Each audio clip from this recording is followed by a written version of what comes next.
Փող չկա առողջապահական համընդհանուր ապահովագրությունը այս տարի էլ չներդնելու վերջին պատճառն այս մեկն էր։ Ֆիննախից էին ձևակերպել դեռ նախորդ տարվա գրեթե ավարտին, երբ խորհրդարանում 2025-ի գլխավոր ֆինանսական փաստաթուղթն էր քննարկվում։ Առողջապահության նախարարը չհամաձայնեց, չկիսեց այս պատճառաբանությունը, բայց մինչև փողը գտնվի, հարց առողջապահական համակարգը պատրաստ է ապահովագրության ներդրմանը։ Նախարարի կարծիքով հասանելի եւ որակյալ բուժօգնություն ունենք, խնդիրն այլտեղ է։ Այսօր էլ Հայաստանի քաղաքացիները եւ օրեցօր աճող նաեւ օտարերկրացիները օգտվում են մեր երկրում առկա բուժ ծառայություններից։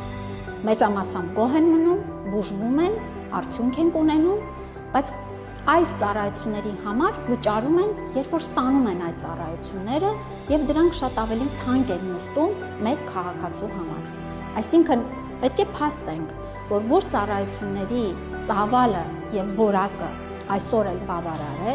բայց մենք խնդիր ունենք այդ ծառայություններից օգտվելու մասով ֆինանսական դժվարությունների պատճառով։ Մինչև առողջապահական ցուցանիշներին հասնել է, իսկ ուր մնացին ժողովրդագրական տվյալները, մասնավորապես ծնունդների եւ մահերի վիճակագրությունը, առողջապահության կազմակերպիչն է հարցնում։ Նախարար Ավանեսյանի հետ համակարծիք չէ, ասում է ապահովագրության ներդրման ապագան դեռևս մշուշոտ է ու առաջին հերթին փողը չէ խնդիրը։ Համակարգը պատրաստ չեն, համակարգը դեռ պետք է պատրաստվի։ Ծառայությունների մասով այսպես հստակ ասել, թե ծառայությունները բժշկական օգնության սպասարկման լիարժեք են, պարզապես գումար չունենք, որ գնանք սպասարկվենք, այդպես չէ, մի պարզ պատճառով, որ չունենք գնահատման գործիքներ, չունենք որակի գնահատման գործիք, չունենք նույնիսկ ամենապարզունակ բանը, ասեմ, ընդհանուր հանրապետական մակարդակով պացիենտների գոհունակության ցուցանիշը ներկայացնող գոնե բարդակ։ Իսկ ով է իրականացնելու ապահովագրությունը, նախարարը հայտարարել է, թե մեր երկրի համար ամենաօպտիմալ տարբերակը պետական մեկ միասնական հիմնադրամի ստեղծումն է,